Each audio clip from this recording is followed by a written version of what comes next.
ದ್ವಿಚಕ್ರ ವಾಹನಗಳಿಗೆ 500 ರೂಪಾಯಿ, ಸಾರಿಗೆಯೇತರ ಕಾರ್ಗಳ ಮೇಲೆ 1000 ರೂಪಾಯಿ ತೆರಿಗೆ ವಿಧಿಸುವ ಸರ್ಕಾರದ ಕೇಳಿದೀನಿ. ಲೈಫ್ ಟ್ಯಾಕ್ಸ್ ಏನು ಅಂತ, ಏನೋ ಲೈಫ್ ಟ್ಯಾಕ್ಸ್ ಕಿತ್ತಾಕ್ಬಿಟ್ಟು ಈ ಗ್ಯಾರಂಟಿಗಳ ಹೊಡೆತದಲ್ಲಿ ಕಾಸೆತ್ತಕ್ಕೆ ಇವ್ರುಗಳು ಸರ್ಕಾರದವ್ರು ನಂಬಕ್ ಬರಲ್ಲ. ಇವ್ರನ್ನ ಹಂಗಂಗೆ ಕಣ್ಣಿಗೆ ಮಣ್ಣು ಹಾಕ್ಬಿಡ್ತಾರೆ, ಆಮೇಲೆ ತಂದು ಮರಳೇ ಹಾಕ್ಬಿಡ್ತಾರೆ ಇವರು.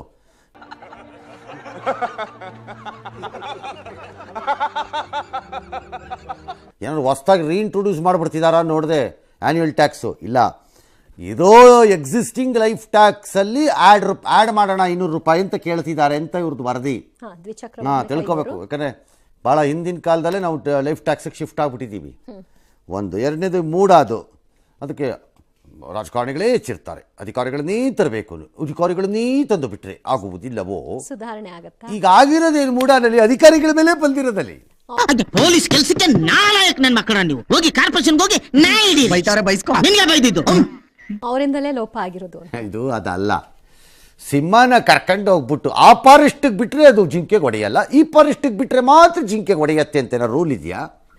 ಅದು ಬೇಟೆ ಗುಣ. ರಕ್ತದ ರುಚಿ ನೋಡಿದ ಕಚಡಗಳು ಎಲ್ಲಿ ಬೇಕಾದ್ರೂ ಅಂಡರ್ ವಾಟರ್ ಸ್ವಿಮ್ಮಿಂಗ್ ಮಾಡ್ಕೊಂಡೋಗಿ ತಿಂದುಬಿಟ್ಟು ಬರ್ತಾರೆ.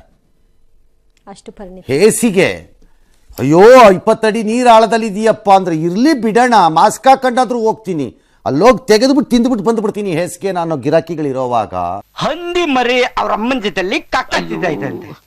ಅಮ್ಮ ಅಪ್ಪ ನಾವ್ ಮನ್ಸ್ರ ಕಕ್ಕ ತಿಂತೀವಲ್ಲ, ಅವರು ನಮ್ ಕಕ್ಕ ತಿಂತಾರ ಅಂತ ಕೇಳ್ತದೆ.